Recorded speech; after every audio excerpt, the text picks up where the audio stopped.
There's so many things I want to talk about, but I'll start with the media stuff because, again, some people want this to just be like a media show.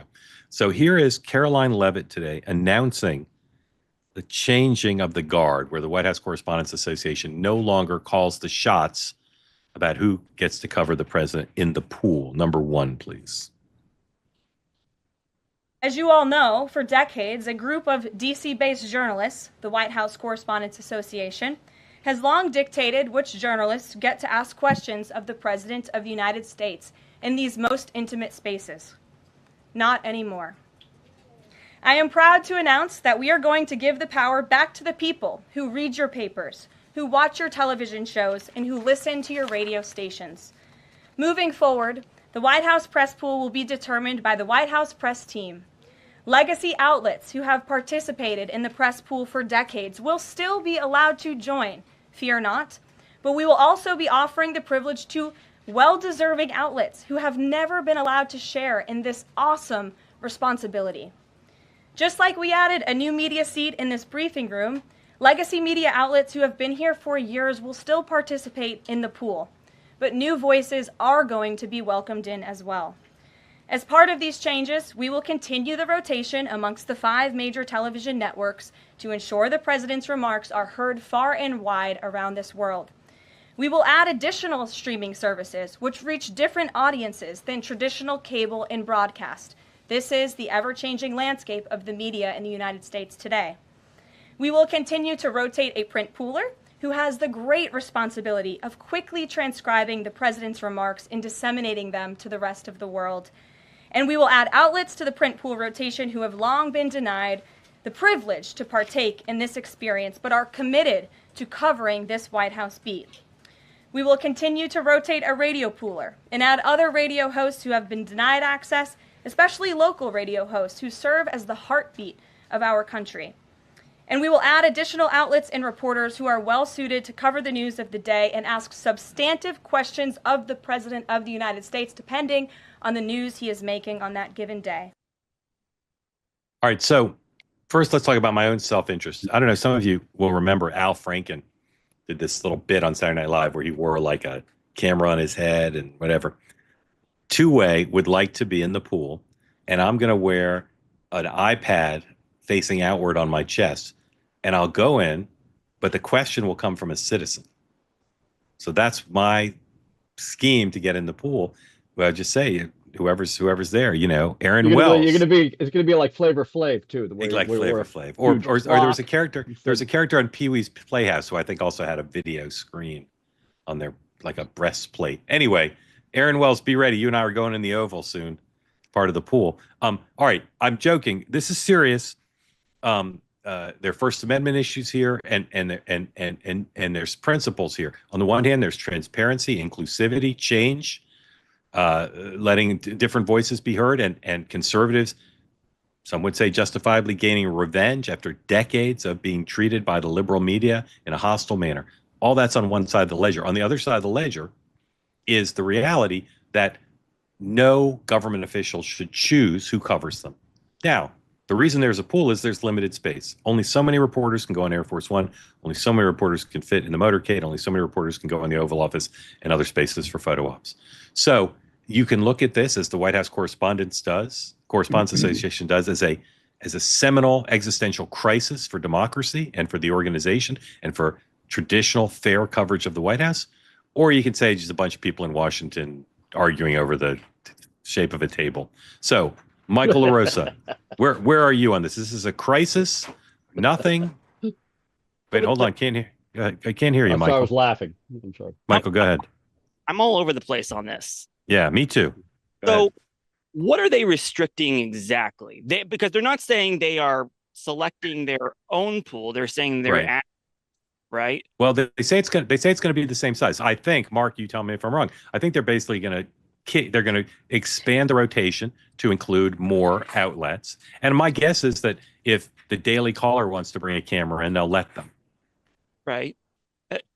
Mark, do you understand? Let's see if Mark has facts. Mark, do you understand the dimensions of the change? Well, yeah. I mean, to begin with, I got wind of this beforehand. The White House put me off, and we were going to break the story. They were going to do this, but then they announced. So the story is not, it's what you guys haven't mentioned. This is being done to short circuit the Associated Press's lawsuit against the White House. Oh, yeah. See, by saying they're not singling out the AP for content, that these changes are based on inclusivity and beyond openness. that, AP filed an 18-page lawsuit because it was banned from pooling events, specifically in the Oval Office, Air Force One, and other intimate settings. And for covering the press conference.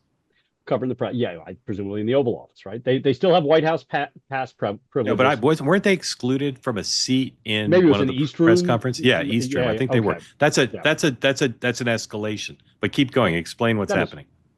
So, in their lawsuit, in 18 pages, the Associated Press 52 times counted. Well, actually, I did Control F and counted the number. Raised the fact that it was a member of the press pool. By removing this argument from the Associated Press, it makes their lawsuit against the White House even harder. So that was the number one motivating thing that led to this in the first place. Secondly, it is a way for the White House to undermine the mainstream media, get back at the White House Correspondents Association, and get more favorable coverage than they currently get. You're even seeing it now. Brian Glenn, who used to work for Right Side Broadcasting, he's the boyfriend of Marjorie, used to be a boyfriend of Marjorie Taylor Greene. I can't remember which conservative outlet he's in, but he's now frequently in these White House pooling events. He was in the Oval Office in this last event that you just featured. He always gets a question from the president. The president's always like, Brian, you got a question for me? And very often it's very favorable to the president. The president likes that. Mark, and then I'll go back to Michael for his mixed feelings. Do you remember how were the cases? Jim Acosta and the guy from Playboy both got their both got their passes restored, right? Yes, they did. And were they appealed and the Supreme Court didn't take them, or the Court of Appeals didn't take them? Do you remember? I think ultimately the White House wanted to make a point. This is as memory serves, and I should be better versed in this. I should too. But when they won initially, the White House sort of dropped it. Right. This case, this is more of a fight that the White House had planned, as I'd written in Access, had planned ahead of time. And not only did the Associated Press, step into the trap, the Gulf of America trap, as I'd been calling it, but so did the White House Correspondents Association. And this enables the White House, the Trump administration, Republicans to talk about the way in which the White House correspondents, the White House reporters covered Biden for the past 4 years. And I'm sure a lot of people have opinions about that. And it gives them the opportunity to talk about the Associated Press style book, which over the years, starting specifically and very clearly in 2013, began to have linguistic language changes, advisory changes that were often sought by progressives and by liberals and often opposed by conservatives. Right. And so this is the dialogue that's happening. Right. So if the Associated Press is still excluded, the White House could claim they're being excluded as part of just the rotation where they choose who can be. We pick. But I still think a judge could say retaliatory, yes, that it's based on content. It's not based on of rotation. It's retaliatory. Right. And I'll be curious to see if there's any discovery in the case, but because I'm certain that it is retaliatory. But here's my question for you, Mark, and then Michael. It is retaliatory. That's a fact. Well, of course it is. First of all, I want to say two things about you. Number one, some White House reporters are too afraid to talk about these issues because they're controversial, and I praise you for not being afraid. Second, I'm afraid. I don't Mark want to mentioned. I don't want to. I'm pissed off at a lot of the coverage, and I don't want to talk about it. Okay, Mark referenced something that just happens all the time to good reporters, which is you get a story, you check it with the White House stalls or denies it, and then they screw you by putting it out. The reason Mark, or one of the reasons Mark is such a good reporter, is you win some, you lose some. He just moves on. There are people who would say, "Screw you, Caroline. I'm never going to deal with you again." It happens, and they control the conch. If they want to play that game, they can. You got to play the long game, as Mark does.